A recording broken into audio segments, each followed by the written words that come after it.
the ability to send a US dollar on the internet to literally anyone in the world is something that I don't think a lot of people, especially in America, acknowledge as like a key value proposition. You guys chose not to build a token, even though, especially I think a year or two ago with the state of your product, you very well could have. I don't want to be treated as like a public stock at a company that hasn't hit PMF. It's simple as that, right? And like, I just want to focus purely on product and purely on customers. Everything else is a distraction. We want to operate at the frontier of speed and quality. Like that's something we say at Utopia a lot. If you had to bet on one technology that wasn't crypto, but it also wasn't AI, yeah, which one would that be? I'm curious to hear what you guys would categorize this, but I'm sure you guys have seen like, right? I guess if I don't eat, right, I would just sleep. So when you're sleeping, you can't eat. We're going to get a comment on this podcast. It's going to be some dude saying, not everyone should have a podcast.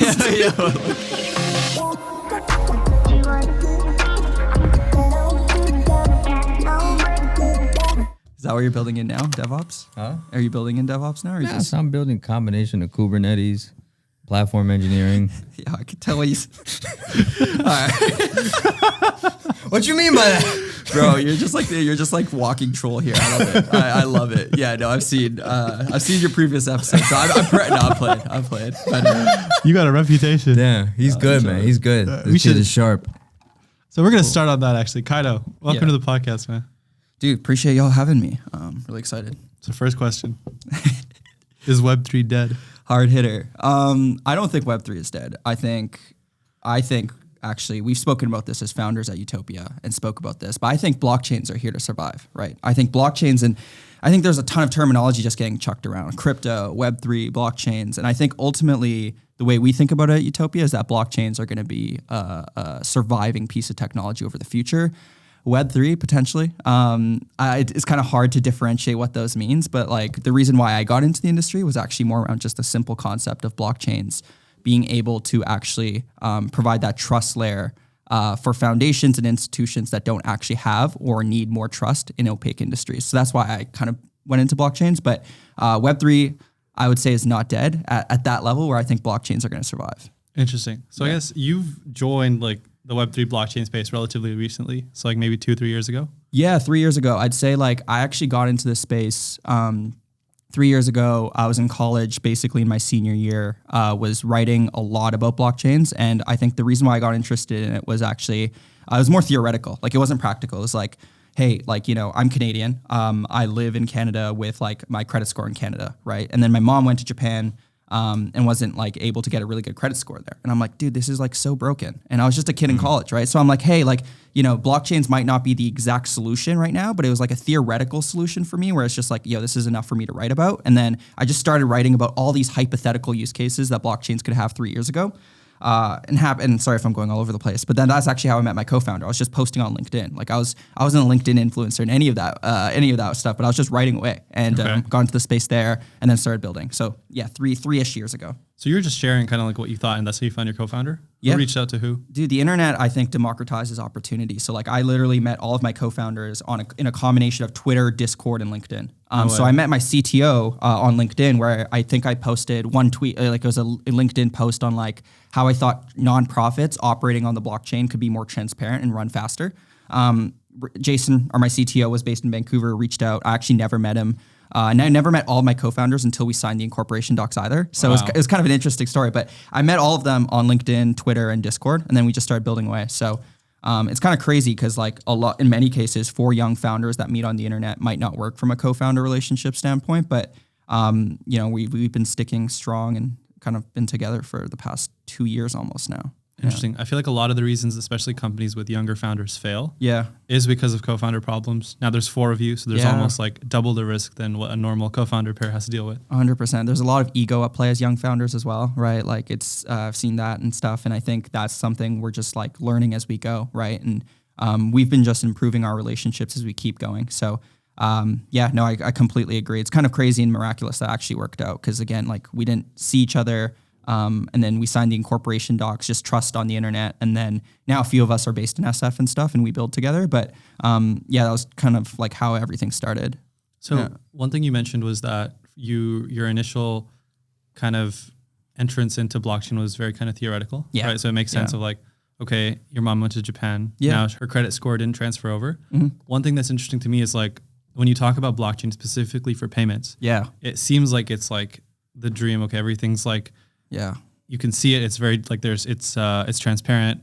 There's no like bank holds. You can send money to like Ethiopia really easily, for example. Yeah. What do you think is stopping it from becoming mainstream? Why aren't we sending money to each other on blockchain instead of using like Zelle? No, that's a good question. Like I think we've been trying to think about this, right? But I think from a 5 to 10 year perspective, we think that crypto payments are going to be something at least in which an individual will adopt crypto potentially as their primary, secondary way of sending and selling value. And the reason why we think that is because in a world in which there are more people coordinating globally, we think that payments and crypto payments and blockchains as technology for global payment use cases make more sense, right? So that future that thought process that I have as well is not true today, right? Because there's great products like Wise, there's other great cross border payment use cases.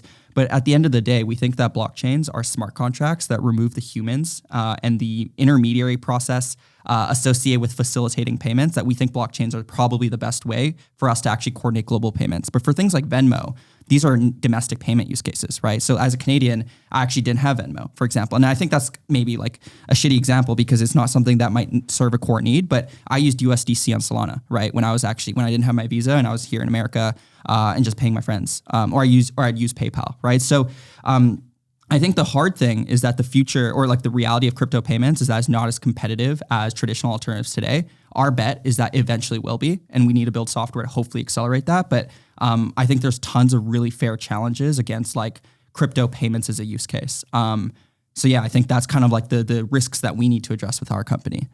Interesting. So talking specifically about like the Venmo use case, because that's interesting to me. Mm-hmm. How do you solve like the fiat on-ramp problem? Because like for context right now, if you were to download like a wallet app, you would still have to probably go to Coinbase and then buy crypto with your credit card and then transfer it from Coinbase into your wallet. I remember you were like, I've done it. Totally, man. It's a bought painful wax. process. What? You bought what? Wax. Is that a token? Wax? Yeah. You don't have that? Is that like a shitcoin or? Y'all don't have this? Did you buy anything with it? So I needed it to buy MLB Topps NFTs. Okay. Did you buy the MLB Topps NFTs? Some of them. Do they? Okay. No, I don't even know what wax is. I haven't even heard of it. Wax, yeah. Because I needed like something called a MetaMask or something. Something called a what? A MetaMask? What does it do? It has like a fox on it. No, I know you know. I assumed it's processing. Yeah, they run foxes are fast, bro. No, that's fair. That's fair. But no, I agree. Like the one of the blockers right now that we've seen is just like the onboarding process to work. Right. How do you get me to use it? Because I just called that thing a fox. So how do you get me to use it? Yeah. Well, actually, we built like. Yo, I love these questions, but I think these are really fair questions, by the way, because like, even if you ask it like that, or if it's like, there's people that still won't get that, right? Like, you know what I mean? So I think we actually like launched it, not to shill all of our functionality, but shill everything. All right, but we shipped a feature maybe 3-4 days ago on Thursday that did pretty well. But basically what we've done is we've allowed you, like, I'm saying this in a company use case, but we can see how it applies at the individual level, but we've allowed any company that has USDC in their smart contract wallet or basically their self-custodial wallet. We can break that down. But again, like their MetaMask, we're built on a platform called Gnosis Safe. And abstracting all the technology away, what we've built was a functionality where you're able to send USDC to any US bank account. So you could see levels where we're already removing intermediaries, such as the centralized exchanges, where you have to buy crypto here and then send it here. There are going to be, products and infrastructure built over the next 5 to 10 years that allow you to go directly, right? And hopefully that is easier. The cool thing that I think about with crypto payments, and the reason why I think it's going to take or be something that I'm obviously building is like, I think at a macro and micro level, there's like an adoption and acceleration of crypto payments that like are actually going to have people adopt it. Like number one is macro. Like I think USDC and the stable coins are probably one of the only things that have hit PMF in crypto. Like the ability to send a US dollar on the internet to literally anyone in the world is something that I don't think a lot of people, especially in America, acknowledge as like a key value proposition, right? We know of solutions or like we know of alternatives where people who are based in other countries with like currency deflation, for example, they basically have other people set up Wells Fargo's accounts for them, and those people give them an email and password for those people to access and hedge to US dollars, right? So, I think like obviously that might be a specific use case of just like in inflationary countries, but I think at a high level, more people are going to demand the US dollar. And my bet again is that stablecoins are probably the best way to distribute the US dollar, right? So I think at that level, right, like there's a really cool adoption use case. And then micro, things like account abstraction, infrastructure, blockchain, L2 improvements, like all those buzzwords, regardless of that, like everything's improving at the infrastructural level as well. But with the Luna Terra thing, right? Yeah. Was one of them a stable coin or? So how does that collapse if it's a stable coin? Really good question. Like USDC is backed 1-to-1 with like actual actual fiat and US cash reserves, right? Yeah. Luna was backed by their other token. So like they had some sort of cross-collateral reserve where, one UST was backed by Luna.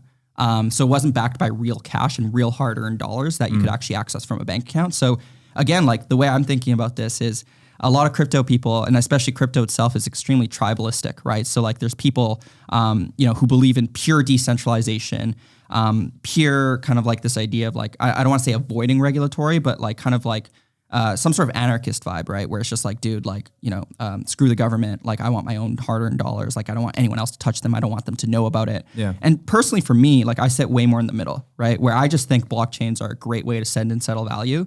I think the USDC and that stable coin there is something that, we're quite bullish on. We facilitate most of our volume on our product is USDC. It is simply the fact that you are sending stable coins to someone else in the world. That is the clear use case that we've seen with our product, for example. So sorry for speaking so long, but like those are some of the jumbling thoughts that I have around crypto payments, adoption, et cetera. Yeah. So from building Utopia, it's been 3 years. 2 years. 2 years. 2 years. Yep. How has the product a over time? How much have you guys raised? Because a lot of companies have already pivoted into AI from crypto. Oh, for sure. Yeah. You guys haven't. No. And you're still alive. Yeah, for sure. I think for us, we've been at this, we're going to hit our 2-year anniversary date in about a month-ish. So that's going to be like an exciting time, I guess, just in general. And we're grateful for being able to survive this long. But yeah, it's a long history, I'd say. Like when we first built our company, there was a group of organizations and basically companies, which we'll call DAOs today. And basically these DAOs were using blockchains as their only way of sending and settling value. So they did payroll on chain, they paid other people on chain, they paid vendors, service providers, all that type of stuff, right? So our bet was, hey, we see that there's a need for us to build software for this organization that relies completely on a different, financial rail, which are blockchains. So we built software to verticalize like just common use case payment workflows like payments, payroll, expense reimbursements, kind of like the financial spend, the ramps, the Brex, ripplings are decent analogies of like where we thought about playing a role with crypto payments specifically. But as we kind of built over this past, I'd say 6 months to a year, we've kind of taken a bit more of a holistic approach to the way we think about our market. So now we're serving companies of all different sizes. We're serving DAOs. We're even serving individuals at the off-ramping side. So for us, like I think we've had to kind of go through those ups and downs. And a lot of it is market, right? For us, if DAOs were growing as fast as they were 2 years ago, a year ago, I think we would be in a different position where we'd just be able to hedge against our market risk. So I think that's something I've learned as a founder. And I think that's just something, that was a really hard learning lesson, which is there are sometimes things that are not in your control that you just need to be able to kind of hedge and fight through. And we're still going through these lessons like today. Like it's not like something that I've learned and I'm just like chilling now, So I think life as a founder just in general is tough. And I think for us as a crypto founder, market is also really tough. Good thing for us is like we don't have like a native token or anything. Like we're just simple software and we serve a lot of companies that might have tokens. But again, most of our common use cases for the payments that we facilitate are in stablecoins. So I don't know if that answered the question of like the 2-year journey, but it's just been generally exciting. I think maybe 2-3 months back, we've hit highest in terms of all Ethereum volume as well. So there's some metrics that we've seen that are still short-term feedback loops for kind of our long-term vision and mission. What's interesting is I think Ayush from Huddle said the same thing as far as like not wanting to push or build tokens. Yeah, that's what I was thinking about. Yeah. You guys chose not to build a token, even though, especially I think a year or two ago with the state of your product, you very well could have. Yeah. What was the thought process then to kind of hold off on doing that? I just want to build something that people want, right? And for me, like this is my take, right? And it's quite opinionated because people, again, might disagree with me, which I'm totally comfortable with. But for me, like I don't want to be treated as like a public stock at a company that hasn't hit PMF. It's simple as that, right? And like, I just want to focus purely on product and purely on customers. Everything else is a distraction. You already have a ton of distractions in your day. So I just want to build great software, and I don't see that being like a consideration, right? So I think a lot of crypto projects, that's kind of when they screw up their company, frankly, like when they don't have a product that people want and they just launch a token. And it's one of the pros and cons of tokens, right? Because like a pro is this concept of like community capitalism, which is like, you know, like if you were like, everyone gives this example in crypto, but like if you were able to invest in the next Uber and that was democratized for everyone, you know, you would be able to be a billionaire or a millionaire by now, right? And I think there's elements of that which could be true, right? Like I think like, you know, accredited laws are kind of bullshit, to be frank. So like I love the idea of democratizing financial opportunity, but on the flip side, you know, you get bad actors. You get people who are building bullshit and have a token out and screw over the rest of the industry to an extent where people who invest in it expected some sort of return. And I'm not here to touch on all of those aspects of like what that could look like from a regulatory front just because I'm not a lawyer, but I think that's like just my general opinion, which is like some projects, I think it does make sense to have a token, right? When you are a financial public good, where it could be governed in a way where people who are contributing to the protocol are able to actually receive ownership and some sort of stake in governance. Like I actually think it makes sense, but I think it makes sense for a select few types of organizations. And, you know, that's kind of my general take. Yeah, I think I'm still kind of wrapping that up, like, and thinking about that. But I think financial protocols are quite a valuable thing. Like, I think a Uniswap makes sense where, you know, if you are kind of a stock exchange, for example, or if you are some sort of a facilitator of value at that level where it's like so important to the rest of the ecosystem, like I think a lot of people should have a say, right? But again, in crypto, like we haven't figured out what governance looks like because the way crypto's done today is that you have a one-to-one token vote, right? So there's these whales who buy a shit ton of tokens and then they get to kind of govern the rest of the protocol. So tons of stuff there, but like I think ultimately, like I actually think tokens make sense from like a GTO long-term play for a select few types of projects that are building on chain. I usually like to say, you know, if you're building a transparent financial protocol, then you should probably have some element of transparent governance processes, but that doesn't necessarily require a token. So that's just my general like takeaway or thought that I would have. So you guys raised something like $25 million in the last just 2 years. Yeah. Were you a founder before you worked on Utopia Labs? No. So like I was building side projects and stuff, but I wasn't a venture-backed founder. So I obviously kind of became a venture-backed founder at the age of 22 and I'm 24 now. I feel old seeing y'all now. Like just, it's kind of crazy. What do you mean y'all? How old do you think Vishal is? I don't know. I don't like 24, 5, nice. 6. Okay, how old is he? I feel like you're young. I feel like you're like a 19, 20. Ooh, that's a good guess. Yeah. Oh, you guys gonna reveal right. or? You're right for me, and he's 28. I'm older. Cool. Yeah. But yeah, no, this was my first time being a venture-backed founder. So I've learned a lot. I was always building stuff, and that's kind of what it looked like. But yeah, I think this was the best thing I could have asked for starting my career off, right? What was the investor sentiment then when you were first trying to raise? Because you were younger, you hadn't built a company before, 4 co-founders, all young. Yeah, that's a good question. I don't know what my investors thought. I think what they like looked at us was just like a people who like to ship stuff, right? And like we just like, I think that's kind of what we try to pride ourselves in. I think we can always do better, but like we want to operate at the frontier of speed and quality. Like that's something we say at Utopia a lot. And we have, you know, a few values that kind of govern the way we think about shipping great products. We try to operate on fast cadences. And I think that started from like just 4 founders, right? So I think that's kind of what the investors looked at us, especially at the earliest stages. But you know, I feel like every company has like every team has that, needs to have that element regardless. So I don't think in any way we were special. Yeah, I think we just wanted to kind of keep our heads down and start shipping stuff, and it was pretty simple. And then when you were initially building those 4 founders, how many are you right now? Yeah, we're actually I believe we're 18. 18. Wow. Yeah, 18. Yeah. What's the split between engineers, designers, marketers? Yeah, so we have, let me think. We have an HR lead. We have like a talent HR lead. We have 3 product designers. We have myself, and we have our data lead, who is obviously technical, right? So we have around 5 to 6 people that are non-technicals, right? And then we have 12 other people our CRO and CPO don't code anymore, right? But then we have around like 10 to 12 eng. Interesting. Yeah. Okay. So now you talk about like shipping on a fast cadence. Yeah. With 12 engineers, what does that look like? Are you doing daily stand-ups? How are the how are the orgs broken down? To be frank, man, we learned the really hard way. And again, I think that's kind of like where the demise of a first-time venture-backed founder comes, because like I think this is just my lesson, but well, obviously is. But when we went from like 6 to 12, 13, that's when everything broke for us, like in terms of the way we operated.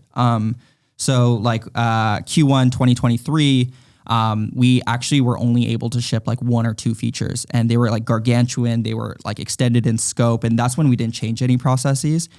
Again, we can always operate and improve, but I think right now we've had a pretty good cadence of operating in pods. So what we do now is we have 3 to 4 different pods. We have our CTO, and the cool thing about 4 co-founders is each of us are actually on the ground still operating at the pod level, where we assign a co-founder, a product designer, and 2 engineers basically, right? And then we have one other pod, which I'm focused on, is distribution, right? So it's like one pod focused on just purely growing products. So we have a growth engineering intern, our data lead, who's actually very cross-functional, and then myself. So the best thing that I've learned is when you go from like, 6 to 12 to 15, that's when you should actually kind of split your team, in my opinion, and actually have pods to basically run your team. But again, that was kind of a unique situation because we had 4 co-founders. So like each co-founder was kind of like, hey, I want to drive this product feature. Here's the way I think about how we can accelerate crypto payments. And then from there, each pod kind of mobilizes, right? So we have a lot of like learnings there, like things like merge conflicts, communication sometimes breaks down in silos. So tons of trade-offs, but like that was like the best thing that we've done from an operational perspective the past 2 quarters. Yeah. One thing we've talked about a lot is like the concept of like working in silos. There's like 2 kind of like philosophies from what I've seen at like a higher level. It's like build in public, everyone knows everything on the team. Oh yeah. And then the concept of like, I think working in silos, which is something you've talked about a lot. Do you want to explain kind of like what you were saying with like Nike and Apple? Well, I it's probably different from like startup to big company. Yeah. But they're well known for, they have no basically communication between departments. Apple and Nike. Apple and Nike. Oh, for the most part. Yeah. Like, right? Yeah. Very select few people know end to end as far as design, R&D of like a specific product. Yeah. And they're very focused on like this task. You speak to your direct manager, you get the work done. Yeah. Like Nike's like that. Interesting. Yeah. Yeah, it's interesting because I think like we kind of operated like the challenge that we had in our very first quarter of this year was basically operating as like one unit, and there was too much context for everyone, right? Product designers who were assigned and focused on a specific vertical or a feature got looped into other things, and it just they didn't feel as empowered, right? So like there's a lot of things there, but I think the thing I've realized is I think there are certain like frameworks or artifacts that you could use to basically make sure that those silos in some way are solved or at least mitigated, and like things like a North Star customer profile, a North Star mission, values. Yeah, our mission is to accelerate crypto payments. Our North Star customer is users who use actually a specific smart contract wallet called Gnosis Safe. So these are basically organizations that use what we call a multi-signature wallet. Basically just think of them as groups of people using a crypto wallet. And that's kind of our North Star customer profile. What's the TAM of that? TAM? Yeah. So there's actually it's quite small. Well, I can roughly give you a few numbers, which is there's around 9,000 active wallets specifically on Gnosis Safe on Ethereum every month. Okay. And then you could get like deeper. I believe the amount of transaction volume, or actually let's just go with another one, which is like 10.3% of all of USDC is held in this specific wallet type. Wow. So I'll get back to you on this number too, because I definitely want to make sure I say it correctly, and I could just take a look at my laptop. I believe around $3 billion worth of transactions go through this wallet type every month. That's like kind of on the lowest of the month, but tons of like actual granular filters that you have to apply. So like TAM, SAM, SOM is not as good there either, but sure. So like North Star mission, accelerate crypto payments, North Star customer profile, people who use this multi-signature wallet, right? And then our values is quite simple. It's trust, focus, and like pursuing excellence. We think that there's a difference between like operating really like I think here's the thing, right? Which is like you could operate at speed, but you could ship shitty shit. Like you could just like, and you know, like, and especially if we're at the intersection of payments and like having users trust us to actually send value on chain that's irreversible, right? Like then that's when you know like you have to operate at both speed and quality, right? And they're definitely not mutually exclusive. So like those are like the three frameworks that we try to use at our company. And then we have like different things where we have shared one pagers and you know, all hands and stuff like that. But you know, those are a few of the things that I think were really important to kind of establish from the get-go. How did you figure out, like, especially when it comes down to finding that balance between shipping like quickly and also shipping products that are good? Did anyone on your team have like experience working at like a big tech or working at a startup? Where do you even like come up with these systems? Yeah, trial and error. Like I think hiring the right people is really important. So we've hired a few senior engineers who like, you know, we're kind of like the hacky, like as young founders, we don't know what we don't know.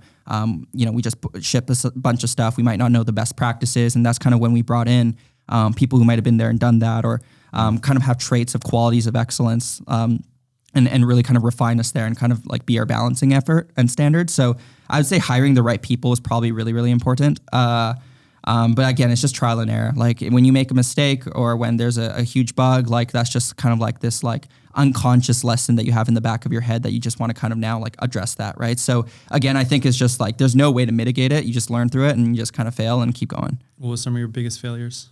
Yeah, we've had periods of time where like, you know, like these were like firefighting level bugs, right? Like one good example is we facilitated, I believe, an $8 million transaction and our UI was basically broken, right? So it looked like it was incorrect, even though it was correct, which was great. Like it was the transaction was sent to the right address, all that type of stuff. So we've had a lot of scares like that very early on when there were a ton of people sending payments through our product.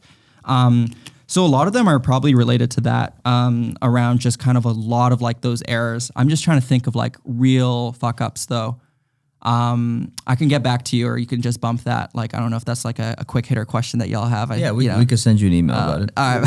I'll tweet about it. You can reply. Yeah. We'll film a vlog on it. But we've had a lot of those, like just like standard software bugs where, you know, they were firefighting related and really had to kind of uncover that. We've hopped on calls with customers for really urgent things. So those things have happened. And they always happen for a lot of companies in my opinion. So. Interesting. Yeah. So I want to pivot a little. Sure, so let's do it. Personal life. How do you use crypto like on a day-to-day or even like on a week basis? Yeah, you could actually look at my Etherscan address to see like if I'm actually using crypto, kc.eth. I use it for a lot of things, right? Like, so for obviously like in more of a, we could talk like company use case, internal and then practical, but internally, you know, we operate a bit of our funds on crypto because like we want to dog food our own product and understand the use cases there. But here's a good example. Like if I spent something on McDonald's, right, and I wanted a reimbursement, instead of waiting 3 to 5 business days, I could get the money right away, right? For example. But like I'd say like we operate and actually use our product a lot, like pretty much every other day, every day. Like there's a degree of frequency and we learn a lot from our own product experiences. I actually mint a lot of NFTs as well. And I think I don't do it to sell. In fact, if you look at my address, I think like, I don't know if I have a profit loss column, but it's definitely like negative. But I love supporting kind of like just like this idea of early creators that are operating on chain. I send crypto to a lot of my friends. So there's a lot of things there, but yeah, I think that's kind of how I use it. But like, look at my address, kc.eth, kayci.eth. Yeah. Nice. And then if you had to bet, we kind of talked about this earlier, but if you had to bet on one technology that wasn't crypto, but it also wasn't AI. Yeah. Which one would that be? Yeah, I've been, I don't know. I'm curious to hear what you guys would categorize this, but I'm sure you guys have seen like Brian Johnson, right? Yeah. Okay. So like, I'm a big fan of what he's doing, to be frank. Like, I think what he's doing is like, I don't want to keep saying democratizing, but in a sense he is, right? Like he's democratizing all of the learnings that, you know, people want to actually test like actually test on and he's sharing that to everyone, right? So, you know, like I think like that's going to be really huge. Like I've been trying to focus a tiny bit more on like my sleep with my Aura Ring, but I don't know if you guys know, this is a company called Instalab. This was started by like Adora, who was an XYC partner. No affiliation, but like I thought that was super cool where they come to you and then they basically get your blood markers, right? So then I got like 60 kind of attributes of my blood of like, hey, what happens to your LDL cholesterol and all that type of stuff. So I guess I don't know what you guys would categorize as scene as med tech, health tech, longevity tech. I don't know if that's anti-aging. I mean, is that anti-aging, whatever it is. But like, I'm really excited about that future. So like, I think that is something that is going to be actually a healthy relationship with technology in which we're actually going to be able to improve our own bodies. So I'd say that's like something that I think obviously is going to be enhanced by AI and stuff too. But that's something that I'm just generally excited about and try to read into here and there when I can. Do you feel any pressure from like your investors to incorporate AI or kind of capitalize on this kind of trend? No, I think I think this might be a bad take because I'm not in AI, so feel free to disagree with me at any point. But I think, dude, actually, you probably will agree with this. Let's see. Let me pitch you here. I do too. But I think I think what's interesting is like the bigger tech companies are actually moving faster than startups in terms of adopting AI. And like, I guess, I don't know if that's the only technology where it's happened. I haven't studied it in that sense, but like, you know, with cloud tech, right? Like, you know, there's like Google Drive, like Box and all these companies. A lot of companies didn't adopt the cloud and therefore their margins sucked, right? But the cool thing that I see with AI is that like the bigger companies, in some cases, are innovating faster than YC companies, you know, or like faster lean startups. So for us, like I don't see us, like if it's an enabler to provide more value to our end customers, absolutely. But I don't see this to be kind of, I guess, I don't want to say it's not a core part of our product strategy. Like I'm always thinking, like we're thinking about it, considering it, but it's not something like that's just, hey, we're going to be an AI-based company now. Because what would you say the percentage of like, let's say crypto Web3 companies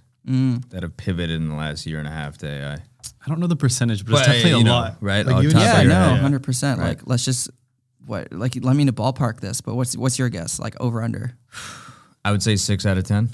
Damn. I would have said 60%. My guess would be more than half. Yeah, that's crazy. And you could even include like YC in this, like credible companies that have gotten for sure, right. Are we thinking about the same company? Well, yes. Eric's laughing in the background. He's thinking about Bifrost. Well, I'm thinking about Bifrost, but I'm also thinking about what Samrat said, and he was like, YC told them, they were like, you guys should probably pivot. Yeah, no, like it's fair. Like I think AI as like just like a product category is probably going to be more impactful to society in the short-term future. And in the long-term future. I really need 5 ways to get a headshot. Right. Amen. Yeah. You're right. There's got to be fun use cases outside of B2B SaaS, in my opinion. Like nothing against that, but like I think that's what I'm excited about. Again, we're in kind of like this concept of B2B just SaaS. Give me one use case, please. Of AI, please. Yeah, I know. What kind of questions are these? Yeah, like one real use case of AI. Yeah, that's not like, oh, I wrote this history paper in 3 minutes. Yeah, like GPT-4 wrappers, basically. Yeah.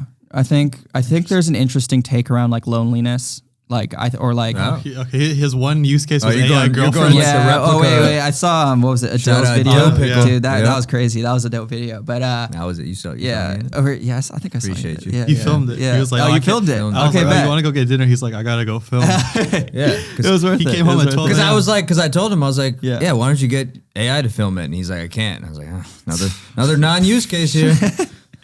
Okay, have you considered that AI is a much better way of searching through information? Yeah, but it's like people are like, oh, it saves me 3 hours. It's like, you're just an idiot. like if something takes you 20 minutes, you can do it in 5 minutes. I agree.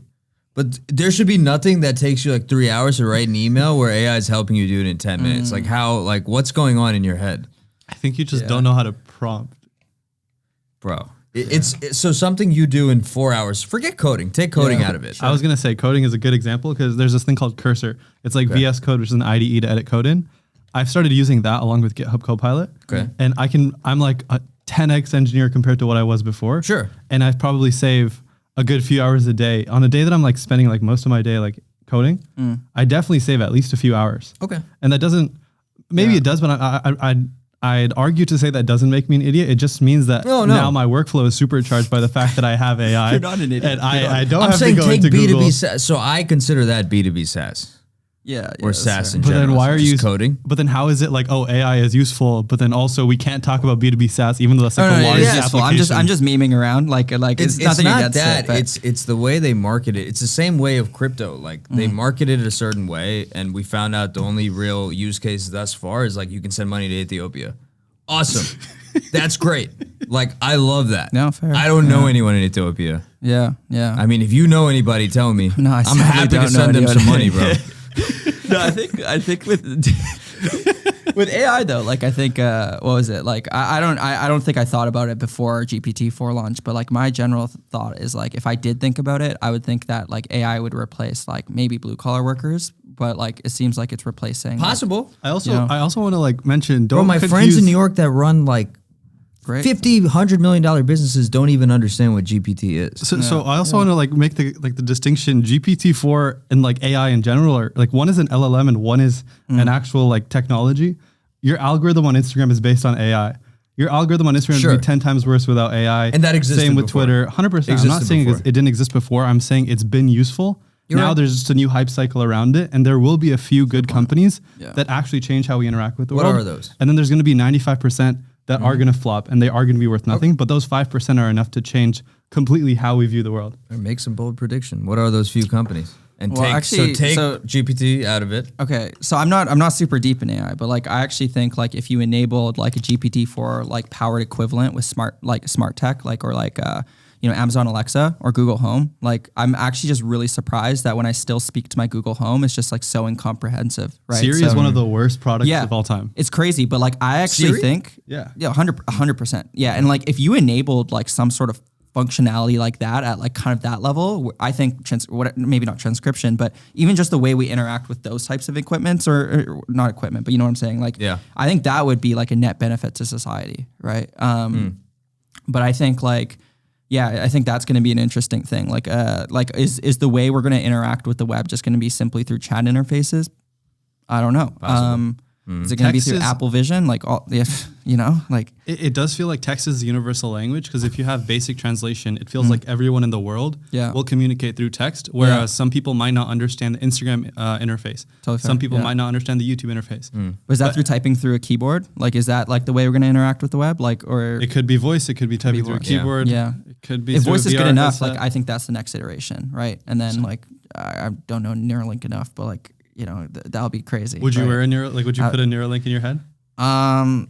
Maybe this is a bit different, but I'm going to scan my eyeballs with Worldcoin. Like it's a little different. That's not I know it's different. It's not planting a chip in your brain, but that's pretty cool. Yeah, that's pretty cool. I'm excited too, but I probably would try it. Like maybe we'll see. I'll have to look at it a bit more, but I like tentatively I would probably try it. So while we're talking about crypto and use cases, can you explain Worldcoin? Because they just launched, I think, 2 days ago, the 24th. Yeah. Actually, this might be an opinion to take, but I actually kind of appreciate their approach, because I think what they're trying to do is, again, this is just not affiliated in any way, but like I think what they're trying to do is pretty cool, which is like there's a certain group of people in society in the world today that don't have passports or any sort of identification. Yeah. How the hell are you supposed to bank them if they don't have that, right? How are you supposed to equip them with any degree of financial tools that allow them to actually find value and or at least kind of level up in society in some capacity. So I admire their approach and their ambition as a company. I can't touch specifically on like the hardware requirements and like the privacy requirements, because I frankly don't know enough. But like the thing that I'd say from a high level that I'd love to touch on is I actually respect a lot of their approaches to the way they think about like, proof of humanity and what they're doing there. So I think it's pretty cool just generally. Yeah. Sam Altman's like, well, it's like an investor, a backer. How is he affiliated? I think he's one of the co-founders. But again, unless we can verify that off the cam and stuff. But you're gonna send us another email. Yeah. I got you. Factual stuff only. Factual 100%. Stuff only. Yeah. The other thing I mentioned while you were saying that, for crypto as a use case, I think AI makes it much easier to actually read. Because if you ever so you've used MetaMask. The Fox. The Fox, right? Fox, okay, I got you. The Fox, right? So you actually, most people, so like a normal consumer would. Foxes are fast and foxes are smart. What was the point of saying that? Because I was like, oh, I saw the Fox, right? I was like, this is going to be so fast and so easy to use. Yeah. That's really? Fair. That's what you thought?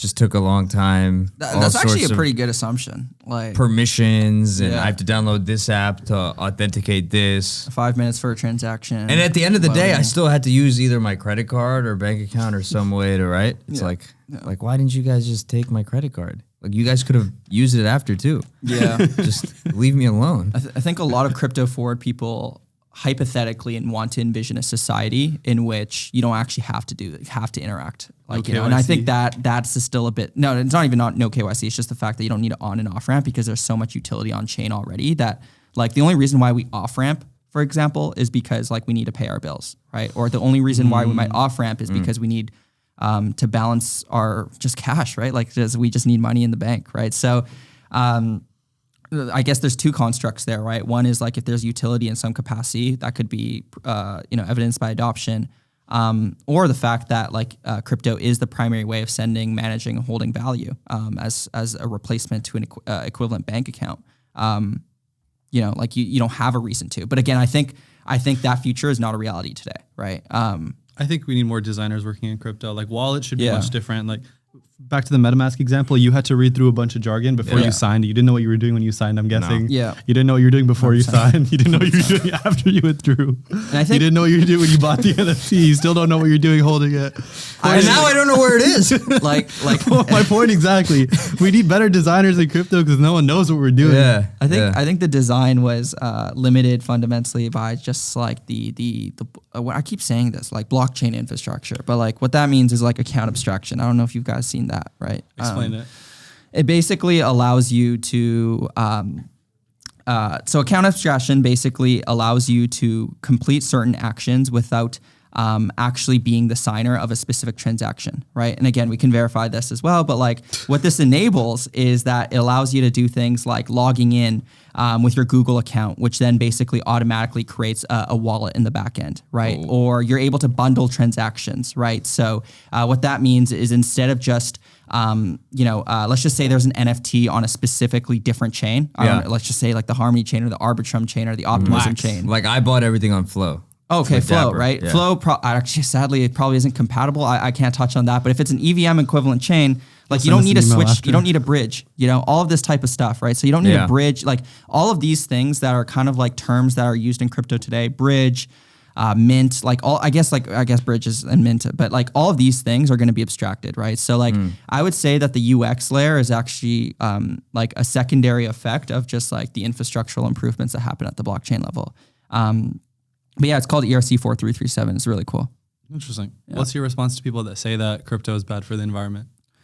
All right. I think, like, I guess there's proof of work, right? That I think Bitcoin has and stuff. But I think, like, if you look at Ethereum with proof of stake, saves a shit ton of energy, right? So, like, the way it's done is you stake a certain amount of Ethereum, and that actually serves to be the better way of, like, validating and having a consensus mechanism versus proof of work, right? So, I'll be frank, I think those, like, arguments are bullshit. Because, like, you could use reusable energy. Like, Texas is investing a lot in, like, blockchain validation and miners there and stuff, right? So, I think that's kind of like a cope response. Now, when you say miners, you mean those computers running? Yeah.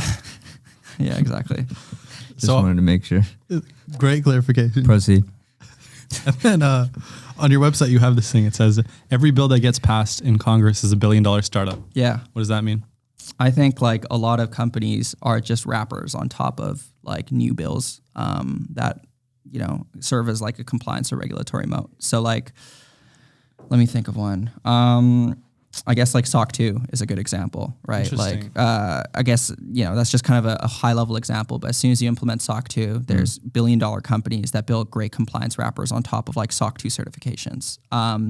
There's AML and KYC policies, right? At a bank. And I'm not saying that they're not useful. Like, I'm saying that you still need these bills, right? Like, I'm not saying that they shouldn't have these, but when you implement AML and KYC laws, there's tons of $1 billion companies at the identity layer, right? Et cetera. So I think that's just my general take, which is, like, you should probably stay afloat on some of the bills that are passing. And if you are big into compliance, there could be a wrapper that you could build on top of a law that helps a company save 10x time and speed, because you don't even want to interact with government websites. Like, government forms and the process of interacting, here's the good one, like Stripe Atlas. Like, I don't know if you saw their recent products. Stripe Atlas is great. The 83B, that was insane. Yeah, right. Like, I feel like, I don't know if that feature itself could be its own $1 billion company, but like a lot of their features could be. You could, right? You could argue that. But the SOC 2 is a great example because even Startup Grind, if you remember, there was like 5 SOC 2. That's true. I think that was the first time I actually heard about it. Me too. Yeah. We've just like our being in the space now, I kind of know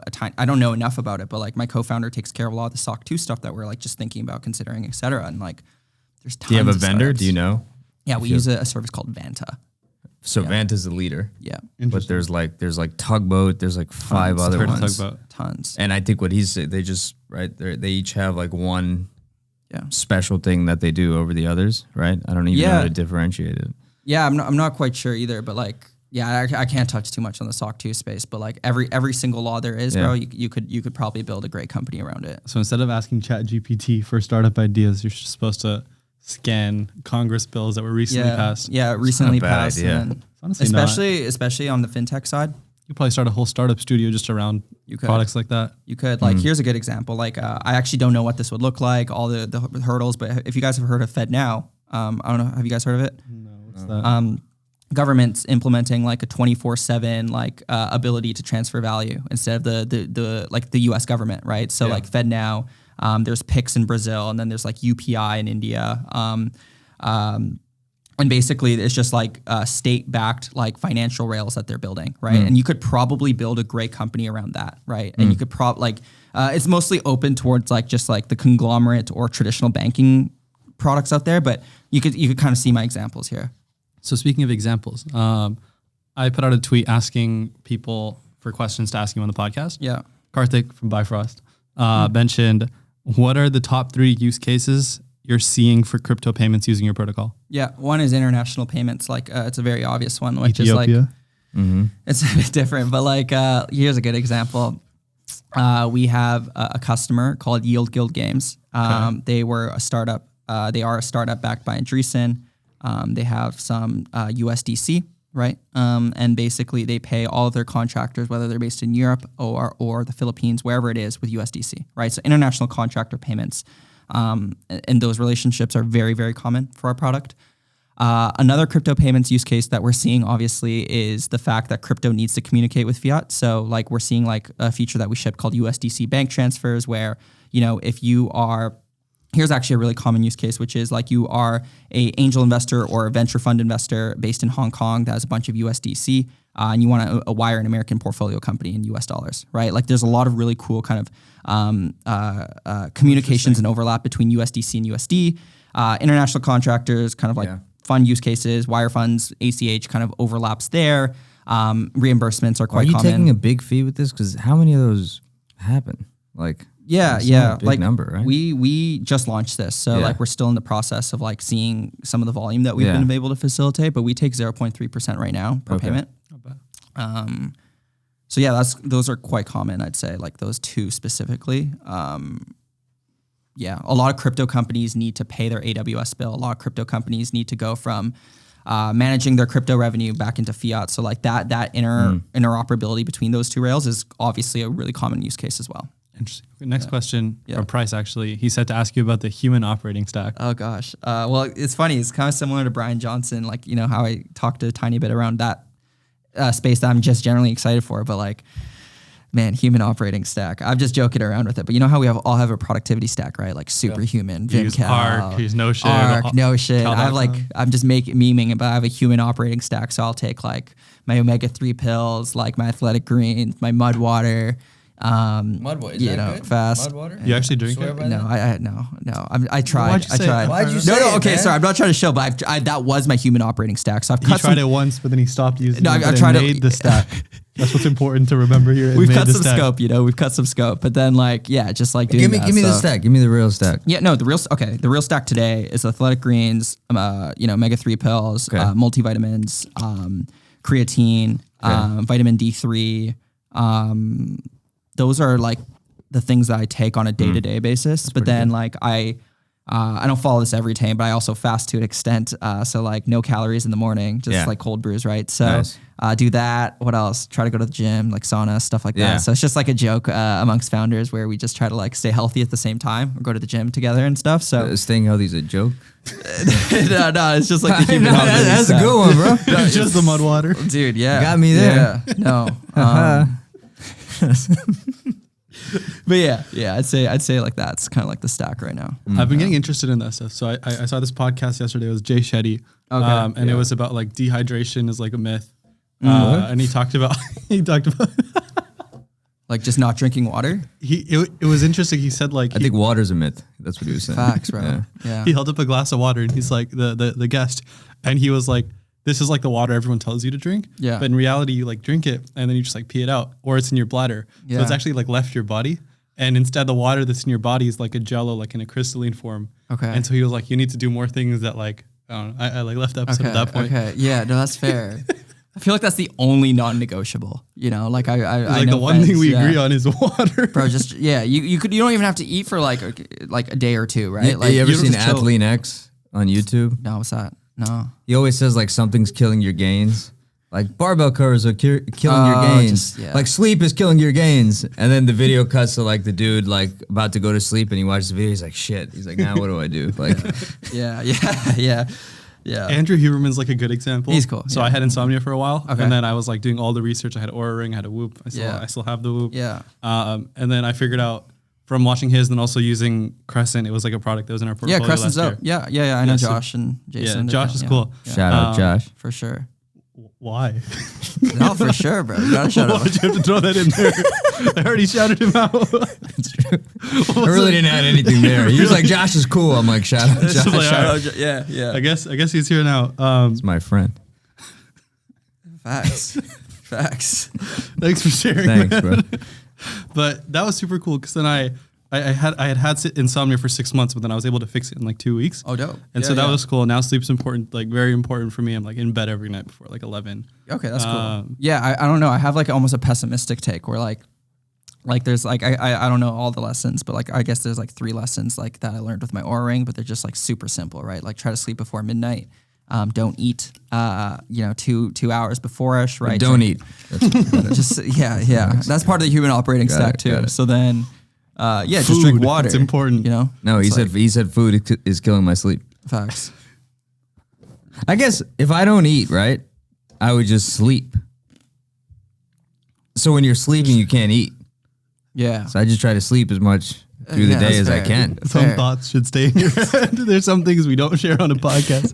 We're gonna get a comment. How does crypto affect that? We're gonna get a comment on this podcast. It's gonna be some dude saying, "Not everyone should have a podcast." All right. Before Vishal says anything else, you want to go through the tweets? Yeah, man. I got some tweets. Dope. That you tweeted. Dope. Appreciate the research, y'all. I got some good ones. Okay. This one's interesting. On January 20th, you tweeted more silence and less podcasts, music, YouTube videos this year. But they should listen to this one. Why are you here, bro? Mad hypocrisy. Go, bro. Yeah, that's fair. What you doing like, dude, I just like, I had like that moment where I'm like, dude, I'm just listening to everyone. Like, I don't have my own original thoughts, you know, not to get all deep and shit, but like. But what do you think? Like, can you give me an example of like what you think about? Like, bro, what? You know what I mean? Like everything. Like everything. What goes on in your brain from like 8 a.m. to 12 a.m.? Yeah, like every single thought. No. Like, you said you think? Name 10 thoughts. Because thinking's good. Yeah, thinking is good. You don't do a lot of that? Huh? You seem not to do It's not about me. He tweeted this. No, I think it was just like, I just like will feel like, I don't know. I want to kind of encourage a bit more in terms of originality in my own thoughts. You know?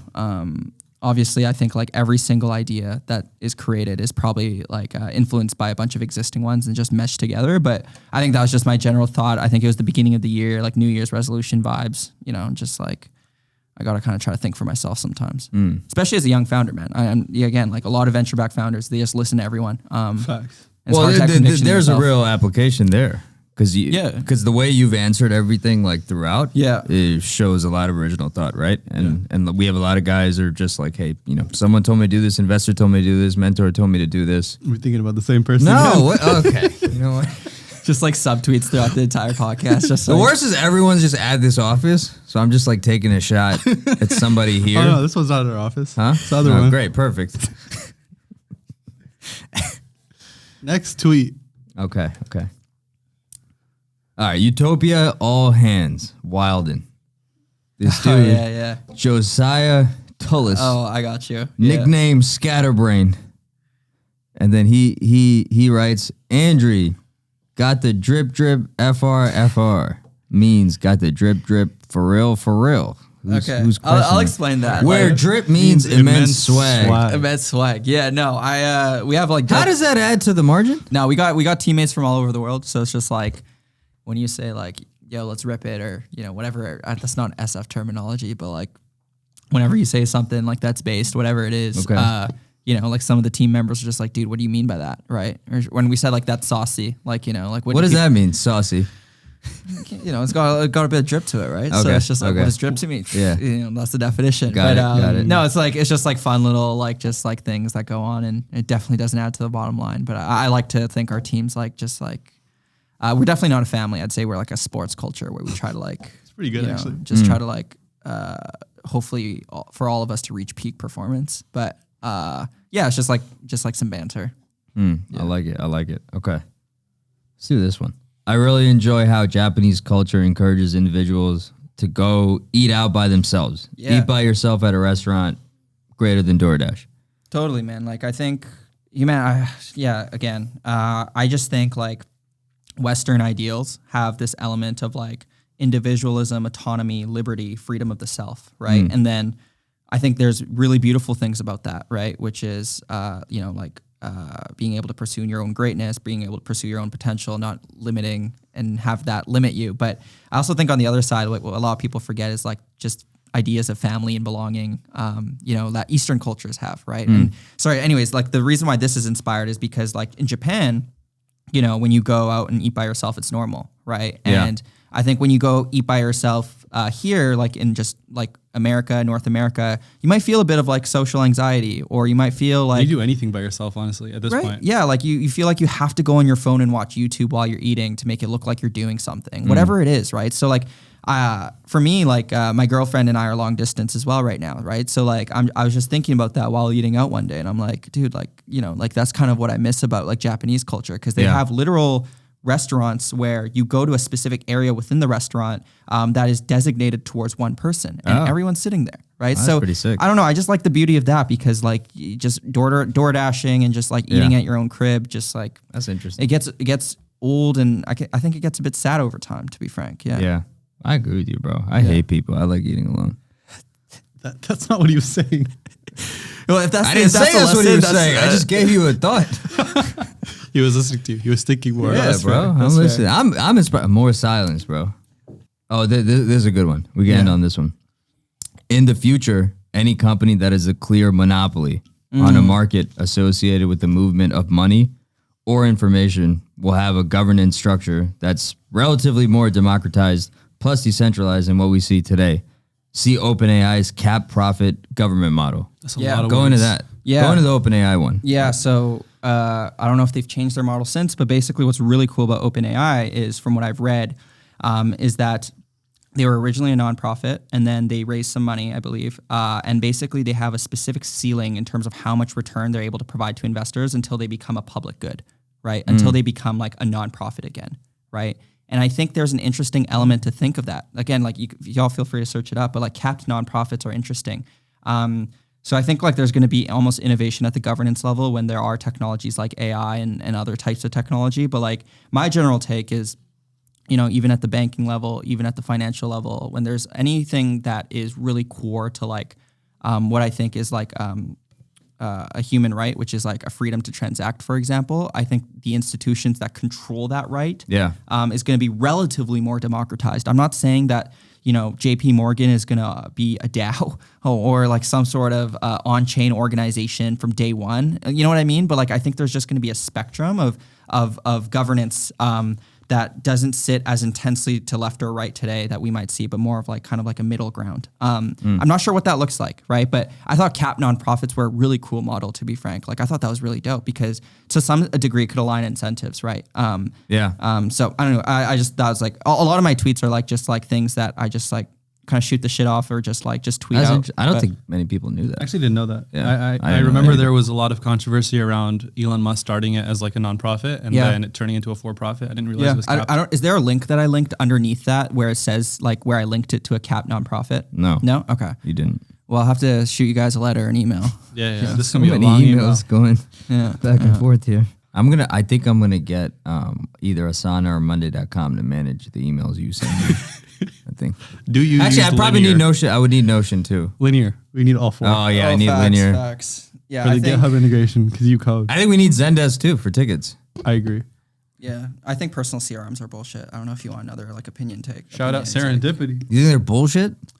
I don't think they need it. Clay.Earth Earth is a great product. Is it actually? No, it's just really well designed. Okay, yeah, again, like, yeah, I think like you just have your homies on a texting basis. It's not that deep, bro, kind of thing, you know? It's tough. You should live with your friends. Is that like a yes or no or like just a question? Just a statement. Yeah. That's a weird statement, bro. I lived with my co-founders for sure. Yeah, like there's like no work-life balance at the earliest stages, so like might as well just live with the homies, you know? Like where do you live? What's your address? All right, we gotta end this here. Yeah. Any last words? No, I appreciate y'all having me. I live in SF though. No, I appreciate you guys for having me. Appreciate the questions. I always love jamming. Bro, you guys like this. comment Fox if you made it this far. Yeah, facts. Comment Fox for sure. Where's the camera? That one. All right. Thanks so much for watching. Cheers, guys. I apologize if you made it to the end. Make sure to leave a like, comment Fox if you made it this far. We'll see you next week. Peace.